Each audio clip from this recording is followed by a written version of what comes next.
I don't think you wanted to play Lee Sin into this draft. I mean, there is some level of backline access you could try to get, Paperman? Paperman, I'm not into it. I think you need something with a little bit more damage. He is made of paper. Which usually is the case with the Jace into Rumble. And a fast back here as well for Kroko, who has a 2 longsword advantage, but he's still playing against a Trundle. Yeah, about that. We have some trading in mid as well. Saw Yehu go in. Sponge eating a ton of shuriken damage, and he's sticking around. He is going to smite it down, but the red buff is ticking on the Sponge. Follow-up with the flash, and it's so easy! Sponge should have seen that coming. Hold on. Okay, they're going to just kill him then. Yeah, Yehu able to get over. Closer not. That was really quite close, though, to be honest. Like, if Yehu just dies there, then it's 2 kills for the Zed here, but unfortunately Kroko is very far away. I don't think this is going to be possible to contest. They can stop Yehu from getting over, but what does that really mean? I mean, it looks like he wants to get in, but the pillar should zone him away. They want to try to turn onto Yehu, who's just going to go back in. He has Magnet Storm, and now Paulo in a lot of trouble. And he the stun! Oh, the stun, it saved him! That is pretty significant. You know, if he ends up going down there, I might be starting to draft the obituary here for this early game for Bro, but every -1 counts. Morgan is trying to bait something here. Equalizer coming down. No flash for Rich, who is just going to get Zedded here in just a little bit. Burnt down by Morgan, and Kroko didn't even have to ult. Even though Zed doesn't have CC to gank, when you're that far up the lane, he does a lot of damage, and that will put you in the death chamber of CC, where you can't move or act. It's actually the best form. Yeah, Storm doesn't do all too much. Just zones them away. We've talked about how Trundle loves to do grubs, but I don't think that was really the reason why he was able to get all 3. He's just there first, and there wasn't enough control over the river. Not too much happening at this moment, so I got a little update from G-Sun about the rule book. Yes. That was updated on March 28th. As might have to hold that thought as Morgan's going in here, but he's getting baited actually as the Trundle is here. Flash available for Morgan, but he just elects to die instead.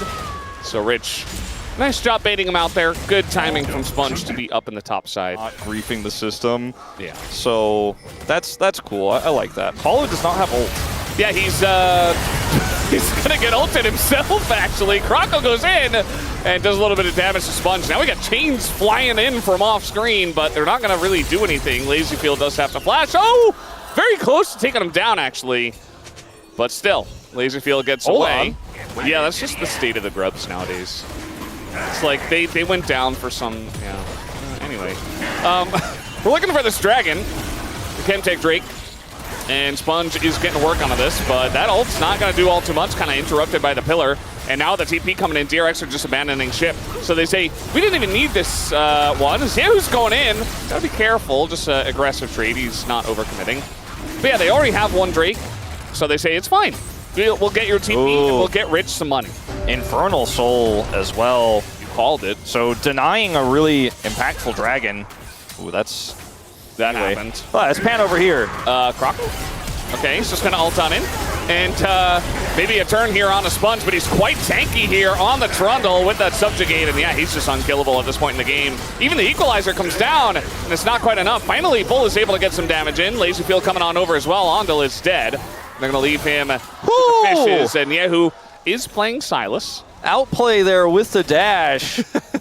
They're going to be set at angles where both of them can poke consistently. Yeah. He's not going to be poking right now. He's going to melee for him. Yeah, Ondel's going to Hex Flash this wall, and Morgan is going to flash away, but I don't know. Do they have the damage to take down the Rumble? They do, barely, but Ondel is going to go down. TP does come in, so it's still a win. And as a result, it ends up being Morgan getting a kill and Ondel getting a kill.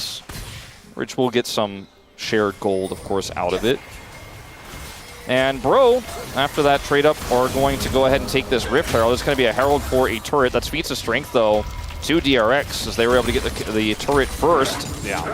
It feels like Little have the better poke and team fighting, as you were talking about. We do have this Rift Herald dropped here in mid. I feel like this might be able to get this mid turret. Not on the crash, but just a little bit more. Yeah, with this next wave, they should be able to get it. Rich is looking for a flank. He's going to miss that shock blast. That should just be the turret here. And they don't have to hard force. This is a big win for Bro. You can now kind of try to force their way into this choke point and get that control. Yehu could look to TP in. And I think this is a really important dragon fight for DRX. If they give this over to Bro, it gives them so much critical time and damage and scaling to this Victor composition. As it looks like they're just going to trade turret for Bro. Like, Bro? They are going to get the dragon, right? Eventually. Like, now Rich could maybe steal this. Like, okay, he won't, but that was a little bit weird. Yeah, it's like they're scrambling to try to get back on the map, but you know, a lot of time was wasted for Croco. They're actually just going to get this in there. I think this is a great choice. At least get the Equalizer. So much damage done, and I think they still get it, man. Equalizer be damned. They killed it so quickly. What is Stegon doing? Kind of cruise over because they know everyone's just backing there. They know Croco's not here. He is going to catch the mid-wave instead, though. Bro? And like he's like, I guess they're not coming. Rich is like, well, I'm not going either. Okay. And that's like, it's just like one little jungle interaction like that when you have Otacon on the side of the map where you have that side lane pressure is trying to now group up here to punish Yehu. Well, that was unfortunate. Sponge is, he's going to subjugate and he gets a shield. Maybe he lives. No. Full one ability. Oh, Paulo just pops like a balloon as in goes Croco onto Lazy Field. Not a lot of peel for him. He doesn't have flash. No arcane shift. And that's what that Zed is there for. Andal just on the run. Looks like Rich also going to go down in mid as now we got a Zed ult coming in from Yehu as he's going to get a kill. Hops back, but not a lot of ways to get out of here. Waiting for his cooldowns. Does get over, immediately stunned, and yeah, just immediately dies. That's Bro massive. Is going to get that shutdown. What is this angle? Orange Stegon. He's loving it. And I mean, I was looking at the whole situation right before that being like, man, full momentum against them, but the farming matchup, so to speak. He has 3 kills now. He is big, and you know, this comp does a lot of damage. And if Paulo's in the right place, like, they will kill anyone. They're very deep engaging onto a Leona. Can they kill Andal on time is really the question. TP does come in for Morgan, but now we're going to have Bull go down immediately as Bro are in an awkward spot. The Equalizer's okay. And I feel like DRX could have pushed the envelope a little bit more there, but the Equalizer... It might be too late, Valdez. They do not have a turret here. DRX also playing this very carefully. The engage comes in on a Lazy Field. It will be a ton of damage with the Zed on top of it, as now that's a nice trade. And now Yehu going 1v1 versus Morgan. Tries to re-engage, but misses. He's burning down. It's a kill for Bro, actually. As Sponge still chasing Closer. Finally gets the kill, but he will be traded out as Bro win the fight. Blue buff picked up for Bro. This is looking really rough here for DRX if they can't find that Silas flank. He's still flanking. Edge of Night gone. And he's spotted immediately on the flank. Andal now going to be targeted here on his flank as they try to go in on a Morgan, but Andal's getting so low. Flash on into Rich, who will be taken out by Croco, who does take a lot of damage, though. Palu is going to go down. Lazyfield and Yehu are totally fine. Flash on in from Lazyfield. Going to miss that Q, though.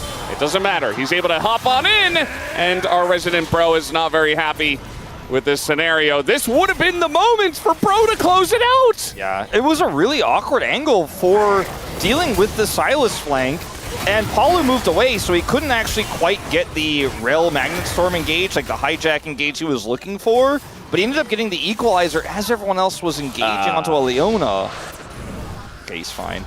It was really cool to see Andal taxi in and then flash Q Closer, because Closer is really dangerous, as you mentioned before. He just hit his death cap, and Andal made sure that he wasn't a part of that fight, as now Andal taking a bunch of damage, but now they're kind of stuck between the pillar and the wall. Andal is going to go down, though. The counter engage comes in. The Equalizer doesn't do all too much. Lazyfield is able to zone everybody away by himself. DRX, they trade supports, but it definitely feels like they're in control of this one as Lazy takes down the turret. But, I mean, he could just come over here and buy time, stall them out, he has and flash. The Baron's just gone. Yeah, they didn't have the best Baron team in the game, but they had a good enough one, and they're able to burst it down. TP's gone. Bro, you already lost the Baron.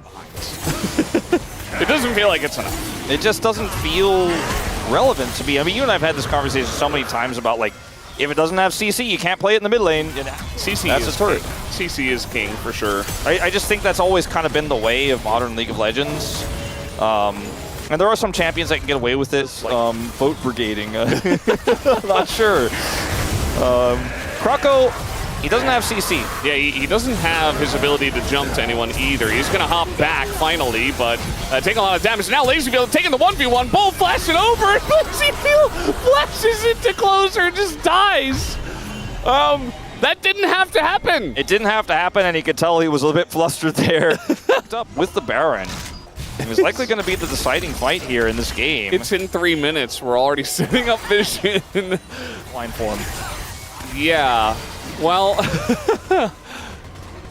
and the poke is real. Yeah, those basically every summoner is up outside of LazyField. This is up in 20 seconds here. I mean, this is going to be the game-deciding fight here. 15 seconds on Infernal Soul. And Yahoo, like you said, he's pushing, threatening this inhibitor turret, and does have the teleport. They need to be decisive. They need to be fast. They're going in on the Rich. I think he might just die here, but a lot of damage does go to Paulo, and Rich lives somehow. But DRX are being roped into a weird fight. They might just try to keep them around and go for the Nexus. I mean, yeah, Rich could TP. Rich could TP into the base. He's just going to get away with this back for free. Yeah. Bro have to be fast here. They're trying to stop the backs. They're not going to be able to. Morgan is going to back. We got double TPs coming in. I don't think DRX can end this game. I don't think so. Can they win this fight? I don't think so either. LazyField's dead. So is Rich. Should be Infernal Soul for the side of Bro now. Snap call to go for the end does not work out. Inhibitor, which means that that's going to have to be dealt with here. But like I mentioned before, the fact that they have this Infernal Soul will help them with wave clear. And now they're going to turn their eyes to the Baron. They can have the defensive Baron buff, and that bottom inhibitor is going to mean very little. I mean, Yahoo does have TP, but I don't think he'll be able to end on his own. Not without some crazy heroics here from Sponge and Ondil to stop backs. I mean, he is walking towards mid. That wave is not stacked up just yet, but this Baron is fast enough to where I think that if he tried it, they would just empower Baron recall. And what they have right now, though, 2,000 gold is a lot, but they want an inhibitor. There's that damage. This is what Krako's supposed to try to do, and he dies through all the shields. I mean, he's full build. He's full build. I mean, you know, you mentioned trading your life for it. He doesn't have to trade his life this time. No 80 carry means with the last 45 seconds of this Baron, they can get some real damage done in the base. I think they might just be able to end it without LazyField. You see that Rich is going to have to try to clear the waves. Yeah, who doesn't really do that very well, not against Baron. They don't have Infernal Soul and Bro do, so they can clear any spawning minions so fast. They have insane poke with this Varus too. The siege is fantastic. All right, we're going to see a Chaos Storm on the ground as Paulo is going pretty deep, but he wants to get that kill on a Sponge. Yahoo goes in. He's got a Storm up here as desperately trying to clear the champions. Krako getting pretty low himself, one chomp away, but it doesn't matter. Sponge only going to get that kill. And we have a series on our hands here, a Rise Group series going to a game number 3. These were some of the best highlights from today's matchup. Which moment was your favorite? Let me know in the comment section below. This is OP, and I'll see you tomorrow. Take care.